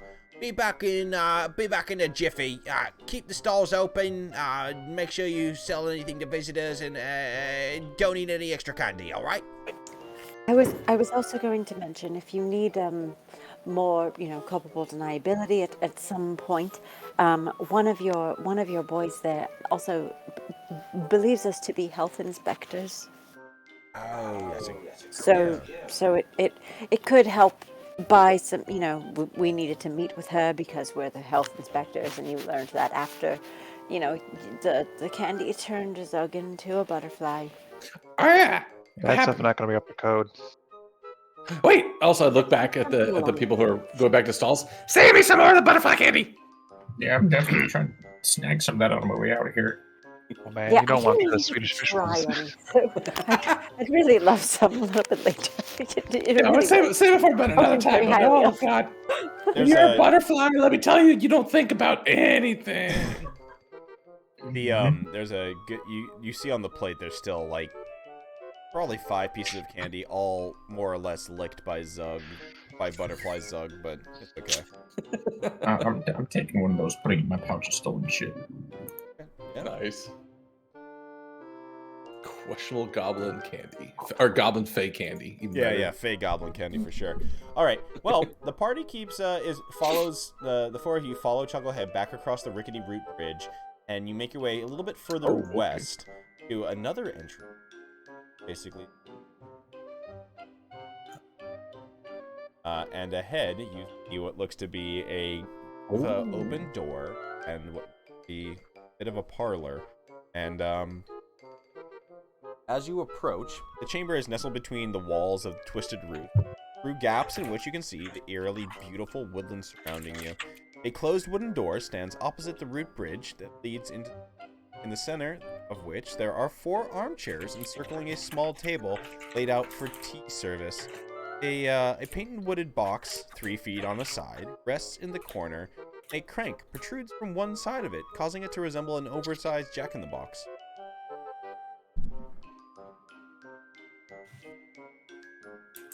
Chucklehead motions for you to come inside and sit down.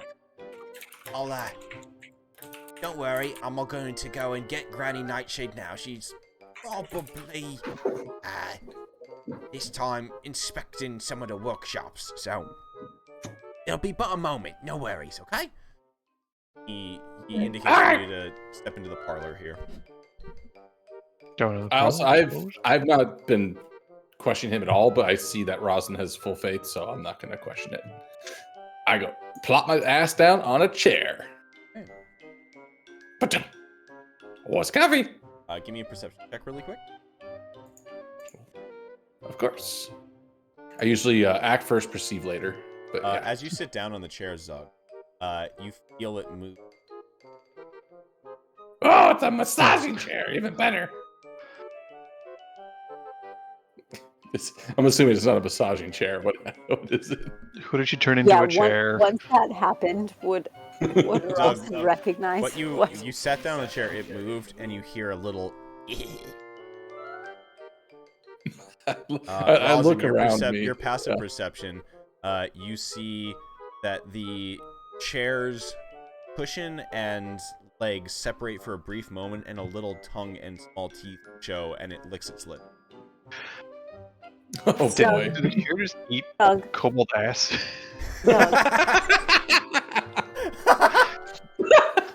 That's seriously what it sounded like when you started describing that for a second. I'm like, ooh, buddy. You're just like, yeah, it's comfy. I think you. I'm not sure the best approach to take right now, but the chair is seeming to want to eat you. So I'm not sure if moving quickly is the best approach, or eat me. I'm pretty sure it's just devouring my lower back pain. This is nice. It's alive. It's alive. I look down. Do I see the mouth? You do not now. No, it looked like a normal chair to me. It licked its lips, Zug. It has lips to lick. Rosin. Chairs don't have lips. You know what, Zug? Sit in the chair then. I already am. I put my feet up on the table. This is comfy. Where's the dragon? Where's the pseudo dragon? Does the table also lick its lips? It's gotta be here somewhere, right? The table does not lick its lips, but the pseudo dragon is indeed here. Chucklehead looks back and says, "Oh yeah. Be careful of those chairs. They may be a bit hungry sometimes. Zog, you may want to just watch your bits and stuff. They get a bit nippy." Well, lucky for you, I have no bits. So it won't eat him. Wait, what do you mean by nippy? Cloaca joke. Let's bring the frosty campaigns. Oh, you just go with cloaca joke. And it's just known. It's just a thing at this point. Well, Chucklehead walks through the door just the northeast here and disappears for. Chucklehead has been saying all these things. Does he seem genuine in his messaging? Does he actually genuinely seem like he's overworking at this place? Yeah, you can roll an insight check on that if you'd like to as well. So you as Kiwi can get the vibe. Oh yeah, just like as he keeps going, it's like, oh, I'm gonna go follow her. Dude, both Rosin and Kiwi are just initially just get the read. There's is speaking the truth. And now that you've heard a little bit more, you actually kind of get a little bit of a sadder truth, Kiwi, from his speech or from what he's talking about. You piece it together. Knucklehead's trying to do something good before he knows time is up. On the clock with the worm. It also sounded like the maggot had like eaten the part of his brain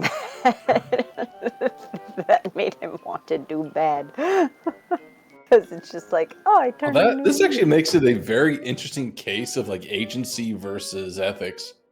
Holy shit. That's way more than I would have expected from a random guy named Chucklehead. Yeah. His name is Fug. Sorry, you're right. I should be more correct. Chucklehead is Tabitha name. Right. You But use still, his that's- chosen name, not his given name. So as Kiwi, you are now completely aware of his needs and direction he's going. You can tell that he's being truthful. This is something that you could see a light or a change in his voice and the way that he was talking to the four of you, where he believes that he's actually found some folks that might actually do some of the people here that are in some bad times. Okay. As you all wait in the room, obviously with some of these chairs being a bit of fucky wucky, we shoot back over to the other group, Velka, Voda, and Will, all hiding outside the door. And Will is just like sitting there, kind of tapping his foot. Man, this is so exciting. This is about to be crazy. Can't believe we're actually doing this. I never even thought that Operation Awesome would be a thing. This is so crazy. And then he looks, Velka, Voda, you see the door handle starting to turn.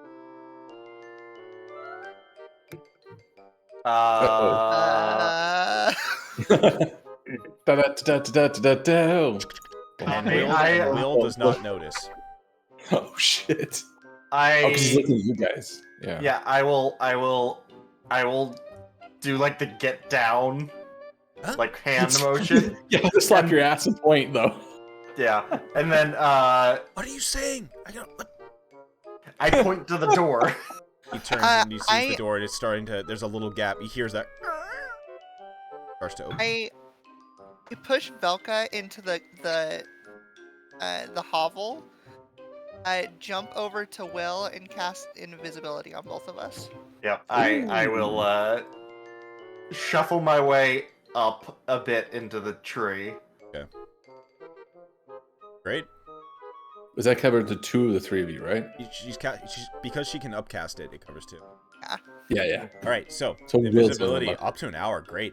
So it opens up. See what looks to be a child come out. The height seems that of a child. But you notice something odd. The skin's sallow. It's gray. Almost kind of looks like it's lost all of its blood, no color. And then you notice that the child is wearing a mask. As you see The pig mask? Oh god. Yep. Oh, is it actually? Yeah. So you see a little pig masked girl come out. Wait, that was. Lets out a fuck. deep sigh. She's like, she takes the mask off, and you see beneath it basically hollow eyes, a gaunt face, teeth with the gums fully pulled back, resembling that more or less of a ghoul, undead creature. The little girl leans back up against the wall of the tree, reaches into her pocket, pulls out a rolled up cigarette, starts smoking it. I was jokingly gonna say, pulls out a cigarette, starts smoking it. Please tell me the vision goes all black and white as we get a little film noir, saxophone in the background. Yeah. It starts raining. Narrator voice. Civilized on top of her though. Of all the trees in all the world, they had a walk into mine. Yeah, so the little pig mask girl, now obviously just some kind of undead thing, sits there smoking this rolled up cigarette, takes a couple drags of it, looks around, sighs. Just another day here. guess it's back to the carnival soon. Why does she need so many kids? I feel like somebody else could make better toys. Ugh. Well, pay's not bad, I guess. She bing, flicks the cigarette off into the distance. Job's a job. And opens back up the door and walks inside. Velka, Voda, notice the door is still left ajar. I hop in the jar. Stupid. Nice. I find a rock or like a thick branch of some sort. Yeah. To put between the door and the frame, and then pull Will over to Velka. All right, so give me a quick sleight of hand check.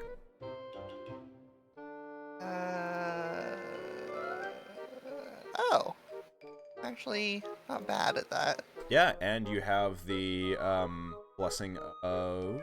It only works for Delve, doesn't it? Stealth. Yeah. Dexterity self. Okay, but 19's still great. So, yeah, you're able to very quietly and quickly place a rock like right there as the door begins to slightly like creak close. Catch it. Basically, keeping it a little bit open, like half an inch, but it hasn't closed and hasn't latched shut. Will is like, what the heck was that? I've never seen that thing before. Wow, that was creepy. I was hoping that you would answer that question. As you look at him. Yeah. I would say give me an insight check as well. I mean, he is invisible. Well, no, at advantage. Actually, at advantage here. More so about like his voice. All right. Yeah, there's a slight nervousness to it, but kind of more or less is just what the hell was happening there. He looks over at the door. I mean, should we just go in now? This is an easier way than climbing up the thing. I didn't even think about this. This is crazy. Should we still wait for the signal? If we hear someone coming to close the doors, then we can go in, obviously, but... I think we go inside. I think we'll still be able to hear the signal. Yeah. Oh. But does this not change things? I totally We can hear didn't the ex- signal. Operation didn't Awesome expect- still operates the same way, no matter where we are. We'll hear the signal and we'll know to go. It's all good. I know the layout of this place like the back of my hand. Don't worry. But if you don't know about them, what else do you not know about? He looks down, and I'm just gonna say at this point you can kind of see quote unquote the way he's acting. Look, sorry, I gotta complete. I did know about them. I mean, I was here before. I've seen that thing. I don't really know what they do. They come and go. I think they work for Skabatha, maybe. Yeah, they probably do. I would really appreciate it if you just dropped the act, especially since you're not just a kid, anyways. Not just. How? What do you mean? You know what I mean. No animosity, just curiosity. We decided to trust you thus far, but I would like some honesty from you. A brief pause, and you hear Will sigh. He says, "Unicorn told you, didn't she?" Only confirm what I already knew. Look, I just want to help these kids. I want to make up for what I did. I was a part of this. I'm one of the reasons they're all here. Yeah, I know Sowpig. I worked alongside Sowpig.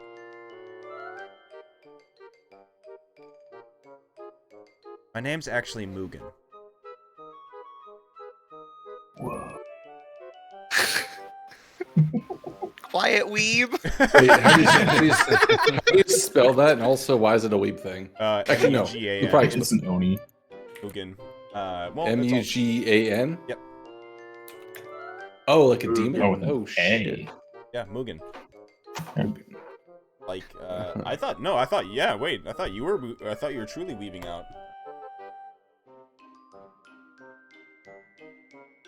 With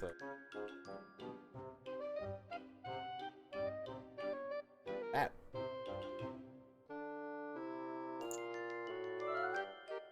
This is Also- like multiple levels of weeb that I have no idea what's going on anymore. Yeah, I don't even know what that is. Also, Shampoo? this. Shampoo? That's the one that I Shampoo. know destroy. Samurai I hadn't Shampoo. actually seen past the first episode of Samurai Shampoo. Yes. Okay, but Oh, yes. point Okay. being, so yeah, I used to work for Skabatha. We help her kidnap kids. There to work for her. And then, well, something changed. I think it's hard to remember, but her sisters visited me. I don't remember who it was. It was either Endolin or Bavlorna. But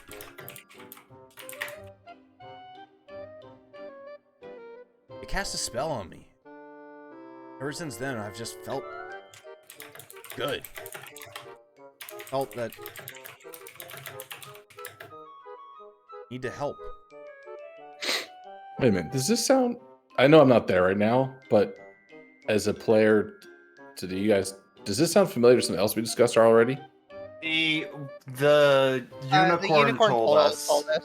Yeah, the unicorn told us that they Bavlorna or Endolin, one of the two of them, cast a spell on him to make him want to free the kids instead of working for Skabatha. Ah, yes. Okay. For the notes, I had forgotten about that detail. So TLDR, we already knew this part. We did, but we didn't know the specifics of it. Exactly. Just that it had happened. Okay. Yeah. They cast a line That's- that change. Basically. Basically, yeah. I feel obligated now to help reverse what I create. This, to put it bluntly, it's basically a sweatshop. These kids are just working. They're worked endlessly to make these stupid toys that she just sends off into who knows where to terrify people. It's terrible. You know what? I'm gonna make it stop. We're gonna get him out of here, and that's absolutely the goal. And with that, he grabs the door handle, pulls open.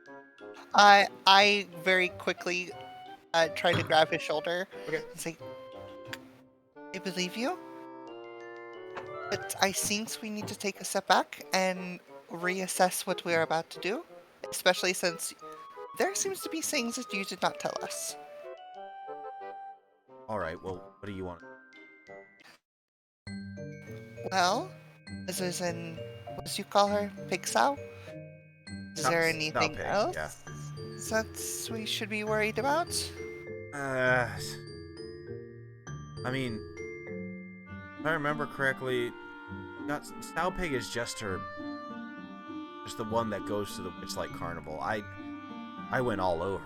I was not restricted to Carnival. I had a little bit higher of a rank there, but well, Pavlorna also has her favorite little wormling, Cradlefall.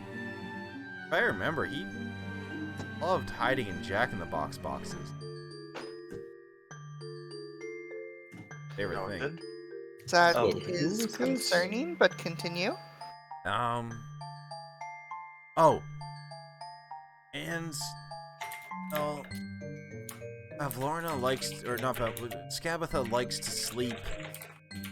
Oh, and when she turns in for the night, she shrinks herself down to a minute size and sleeps in a little dollhouse in her bedroom. That's fucking cute. Oh, that also goes back to the things we learned literally back at the what do you call it? Not the festival. the Circus. carnival, Like carnival. circus. Yeah. Mhm. In theory, could we just step on her and squish her when she's small? She's small, but she's not, like, less strong. That makes sense? Gotcha. She's 30. Put a hole in your foot. It's fucking dense. She just shrinks her size but stays the same weight. Just super fucking. Hey, there's a reason Ant-Man is the most unrealistic hero in the Marvel. Yeah, but what if they covered him in It's hot because they sauce didn't and put him up have him Thanos' butt? go into Thanos' ass. God. Okay, anal fixation is clearly all over the place, but you know what? Let's go. Wait. So, I think that we can go inside. But we definitely should still wait for the signal. We don't want to be out of time with everyone. Yeah, of course. We make the bus Operation Awesome only happens when the signal goes off. That's when we're gonna bust out all the kids and free them. Let's get in the kitchen. Come on. Pulls the door. Not invisible? Then I follow behind. All right. So, the kitchen party is now inside the kitchen. All right. Back in the parlor, those who are kind of avoiding the strangely alive seats. Zug doesn't even believe they're alive The door at this point. The door opens up. Chucklehead walks back through, and he is followed closely by a very hideous-looking. Oh boy. So, the door creaks open, and a little old Lovely. woman totters forward. She sneezes loudly. She wears a grimy, old-fashioned shawl, and her skin looks like gnarled bark. You watch a small bug crawls out of one of the holes on her forehead, skitters its way down her face past her chin and into her collar. A large iron key extends from her back. It ticks rhythmically as it rotates.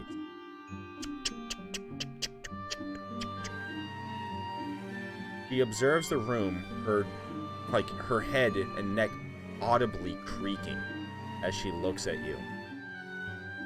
She smiles. Sit down, children, she says in a voice reminiscent of crunching leaves. Let's have some tea. And that's where we'll end for the evening. Oh. Oh, what a lovely We lady. end on the T. I feel like each of these are going to keep getting worse than the last. Here's give you a quick little, not the full image of her, but little take.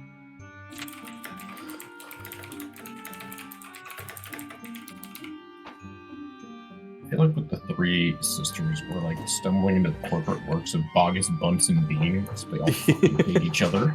They're just actively I also stabbing feel each like other all the this time. I feel like this cropping is very specific. Purposeful, yes. Mm-hmm. So what was the key on the back? The key was one that was kept like It's ticking. It's like she's a wind up. She's like a wind Yeah. up toy. Right. Okay. So that's the doll aspect to it. Okay. Turns out the bug is actually operating her. Although, to be Bugs fair, can I operates tell something. as just a very end of session? Can Zug tell which direction the key is turning?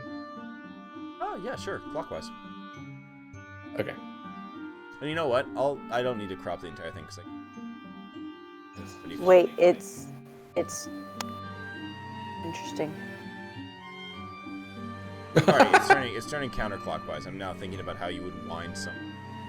Okay, It unwinds. So you would wind Unwinds. clockwise, unwinds. Yeah, so that's there's Scabatha. Okay, because that's the reason I was reacting. I was like, that's like counter to most Yeah. toy operations. But it's also, to be fair, it's completely arbitrary which way you do it. So it's just an Meanwhile, aspect baby. of it's an aspect of expectation. Doesn't mean anything. Right? True. Neat. That horse's eyes has seen some shit. So you've met some interesting characters. You've made your way into Loom Lurch. You've now learn a little bit more about. Well, now Oh, officially boy. learn more about. For the twins, at least. Yeah, The rest of twins us don't know have learned shit more yet. about Will and seen Cow Pig. Okay. And plans. I have to get some clarity. Sorry, we can talk about it after though. Okay, and basically, yeah, Operation Awesome is still proceeding as planned. Asterisks. Mostly, yeah. I like where this is going. I feel like we're literally about to jump into like an Archer episode next time. Possibly. Yeah. Merp. Well, yeah, and it's interesting that you've met and like interaction with Chucklehead was always going to be. But yeah, I was assuming we'd have to try to finagle our way to make that meeting. I had a couple ideas in mind, but it seems like he's already very ready for that. Yep. Greg the Maggot. Things work. Thanks, Greg. You're the best. Thanks, Greg. Oh, you're a good bug. All right. I'm going to end the stream. All right. Hey, get out of here. Wonderful. Back now.